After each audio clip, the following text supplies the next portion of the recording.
On accueille maintenant Paul Doyon, le président de l'UPA de la Beauce. Bonjour, Monsieur Doyon. Bonjour. Vous allez bien? Bien oui, vous aussi. Cette semaine, on voulait aborder ensemble le sujet de la qualité des produits générés, créés par les gens de l'UPA de la Beauce.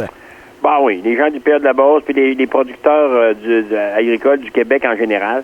C'est depuis plusieurs années, il y a eu une mise en place des systèmes d'assurance qualité où on se compare comme dans le lait canadien de qualité, LCQ, dans la production porcine ACEP, plein de programmes avec des cahiers de charges où est-ce que c'est qu'on doit atteindre des standards de qualité très, très élevés. Qui décide de ces standards de qualité, justement?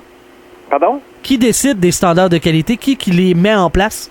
Ah, ben souvent, c'est des comités mixtes, où est-ce qu'il y a là-dessus, il y a des producteurs, il y a des fois, c'est des vétérinaires, de différentes personnes, l'Agence canadienne d'inspection des aliments, le MAPAC, il y a plein de monde qui participe à la mise en place de ces normes-là. Comment s'est fait le contrôle de qualité, justement?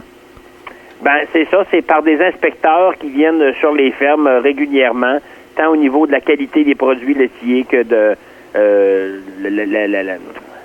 l'ensemble de la ferme en général. Au niveau du porc, du poulet, c'est la même chose. Il y a des inspecteurs, des vétérinaires qui viennent directement à la ferme pour voir la qualité des installations, la façon que le producteur fonctionne avec ses animaux, ses protocoles quand on parle de médicaments, des antibiotiques, ben il y a toujours des protocoles qui sont reliés à ça, puis il faut voir si c'est bien suivi, il y a des registres à remplir, et puis c'est tout ça. Si on compare avec le reste de la planète, est-ce que les producteurs agricoles du Québec et du Canada offrent des produits de meilleure qualité qu'ailleurs? Ben, en tout cas, on s'est donné des normes de qualité beaucoup plus supérieures. Et puis ça, ben, c'est un problème majeur au niveau de notre agriculture au Québec, au Canada.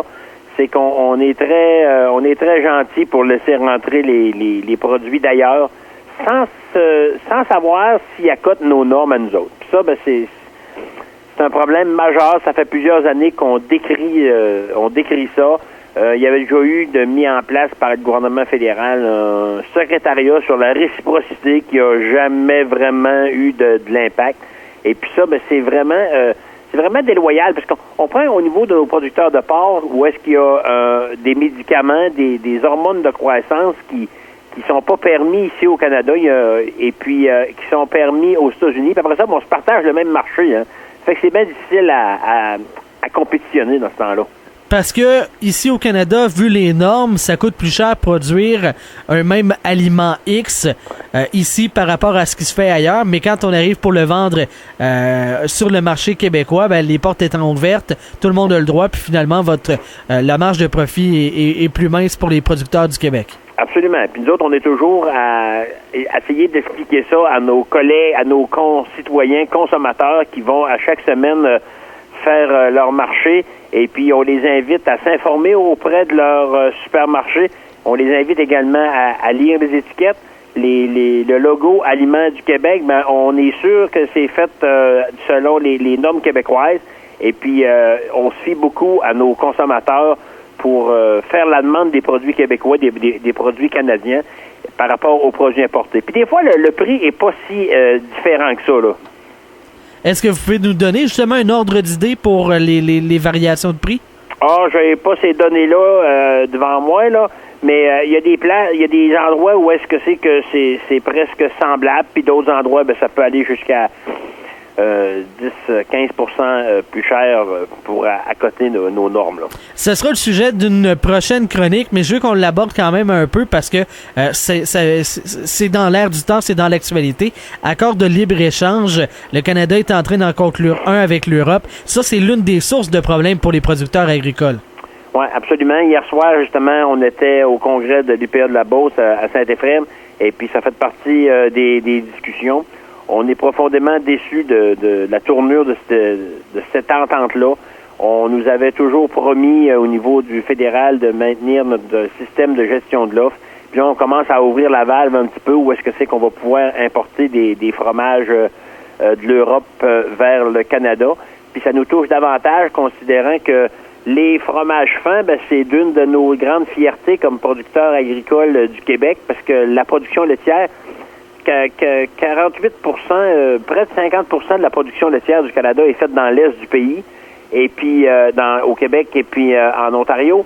Et puis, ça fait en sorte que ça vient vraiment nous rentrer dedans comme producteur agricole, producteur de lait du Québec. Oui, c'est sûr que s'il y a moins de fromage du Québec vendu, ben, il y a moins besoin de lait du Québec aussi. Ben c'est ça. Puis là, encore là, c'est ce qu'on dit, on se fie aux consommateurs que au fil du temps, ben, les fromages du Québec ils ont pris toute une notoriété. Et puis, on espère que les consommateurs vont nous rester fidèles à notre produit par rapport aux produits importés. Un peu hors sujet, là, avant qu'on se quitte, monsieur Doyon, pouvez-vous nous parler un peu de la réorganisation de l'UPA? Parce que là, semble-t-il que vous allez vous réorganiser peut-être plus par région administrative. Effectivement, on est dans nos dernières semaines d'existence dans le modèle actuel. D'ici la fin de l'année, tous les syndicats de base qu'on avait à l'époque vont devenir des syndicats locaux qui seront calqués sur le territoire des MRC. Ça veut dire que, mettons, dans le coin des aides-chemins, il y avait à l'époque le syndicat de base de Dorchester Sud.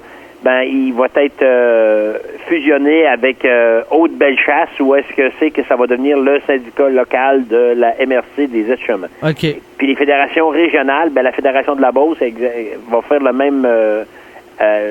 même move, dans le sens que on va être fusionné avec Lobinière-Mégantic, Lévis-Bellechasse et puis Côte-Sud pour devenir la fédération de l'UPA de Chaudière-Appalaches. Alors, allez-vous perdre votre job en tant que président?